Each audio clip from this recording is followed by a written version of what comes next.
If you have a full week and a tired brain, the wrong Lego set becomes a half-finished box that adds stress instead of recovery. Busy professionals do not need the biggest model on the shelf.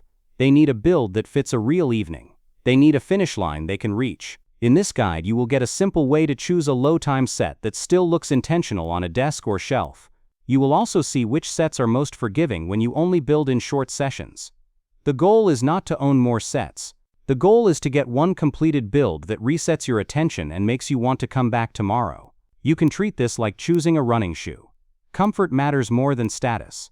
When a set fits your evenings, you finish it without pushing. That finished model becomes proof that the hobby works for you. That is the base we build on in the ranked path.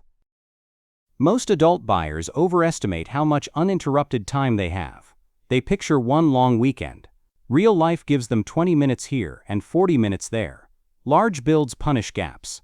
They create long sequences where you must remember what you did last time.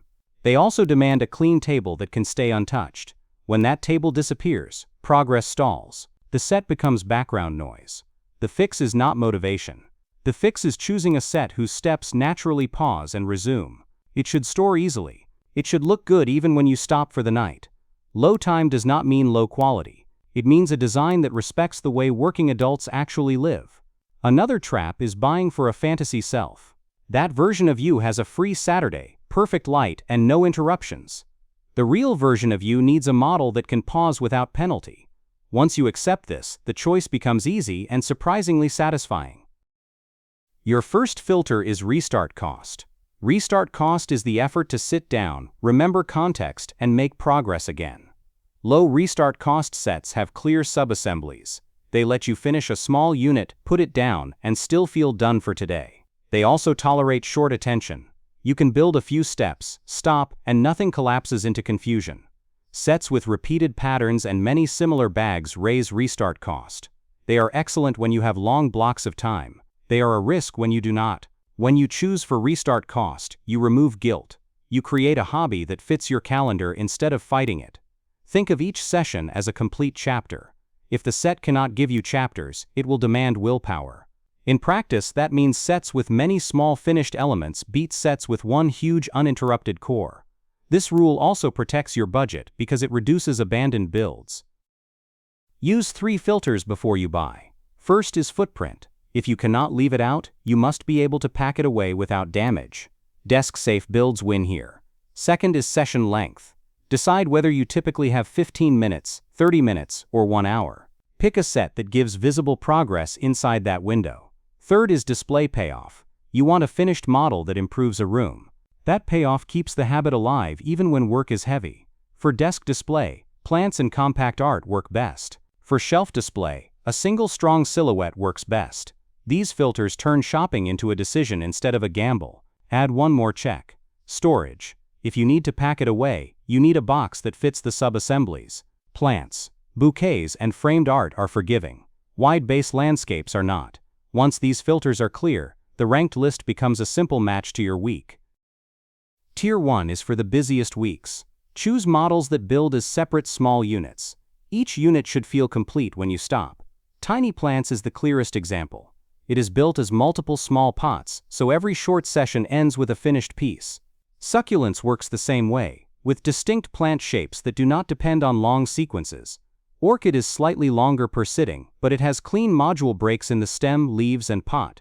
Bonsai tree is similar and gives a strong visual reward early. These sets also store well. You can move a pot or a branch without losing your place. If you want low-friction building after work, start with this tier. Another benefit of this tier is that mistakes cost less time. If you place one leaf wrong, you fix one leaf. You do not unwind an hour of structure. This keeps the build relaxing when you are mentally tired. It also makes these sets easy to share with a partner or child for a few minutes without losing control of the project. Tier 2 is for buyers who can protect one table for a couple of nights. You still want clear milestones, but you can tolerate longer sequences. Flower bouquet and wildflower bouquet are ideal here. They build as separate stems, so you can finish 1 or 2 stems per session and still feel progress. Bouquet of roses is even more structured, because each rose repeats a simple pattern, which makes short sessions predictable. The finished result reads as home decor, not as a toy. That matters in offices and shared living spaces. This tier is also gift safe. You can build part of it, pause, and still keep it tidy until you finish. In this tier you also get flexibility. You can keep the stems separate until the very end. That means no fragile half-built model sitting on your desk. You can build a stem, store it, and still keep your space clean. This is the best tier for people who want progress without committing a full weekend. Tier 3 is for the week when you want one longer focus block. The set should still be manageable, but it can be more immersive. The Great Wave is a strong option because progress is visible in layers and the frame creates a clear boundary for the build. It also hangs, which saves shelf space. The Great Pyramid of Giza is the opposite style. It is a wider footprint and asks for more table control. It can work for busy adults only if you can keep it out for several sessions without disturbance. In this tier, your risk is not difficulty. Your risk is logistics. If you cannot protect the space, do not force this tier. If you pick this tier, plan it like a short retreat. Choose a time block, clear the table, and finish one clear milestone before you stop. For wall art, that milestone can be one distinct area inside the frame. For landmarks, it can be one complete side. The point is to stop at a natural edge, so the next session starts with clarity. A low time plan is simple. Keep the set in a tray or shallow box so you can start and stop without setup. Build in micro goals. One pot, one stem, one leaf cluster, one corner of the frame. End every session by cleaning the edge of your work area and putting the next bag on top. That reduces restart cost tomorrow. If you share your space, pick sets with durable subassemblies that can be moved. Plants and framed art handle movement well. Large landscape builds do not. This strategy makes LEGO behave like a routine, not a project that competes with work. Keep your goal realistic. 2 sessions per week is enough. Consistency matters more than speed. If you miss a week, do not punish yourself by upgrading. Downshift to a desk set and rebuild momentum. This approach keeps the hobby supportive, even during demanding periods. Avoid sets that need a permanent build table and long, uninterrupted attention. Large landscape builds with many similar steps create fatigue when you return after a few days away. Also avoid sets where the early stages look like loose internal structure for a long time. Busy adults need early visible payoff. If you are tempted by a large landmark, be honest about your space and your interruptions. If you will have to clear the table often, the build becomes a repeated teardown and rebuild cycle. When your calendar is tight, a smaller finished model beats a larger unfinished one. You are not choosing the most impressive box, you are choosing the most reliable finish. A second warning is distraction sets. Some models require frequent flipping, sorting, and searching for tiny parts. That can be calming for some people. For busy schedules, it often becomes friction. If you want calm progress, choose designs with larger visible steps and fewer constant micro decisions. The sets in the top tiers were chosen with that reality in mind. If your time is truly fragmented, start with tiny plants. It is the best match for 15 to 30-minute sessions, and it produces multiple finished pieces quickly. If you want a single desk centerpiece, choose orchid. It looks intentional, and it is forgiving across short sessions. If you want a relaxed build that doubles as decor for a living room, choose wildflower bouquet or flower bouquet. They scale to your week because each stem is its own milestone. These picks are not about collecting. They are about building a habit you can keep.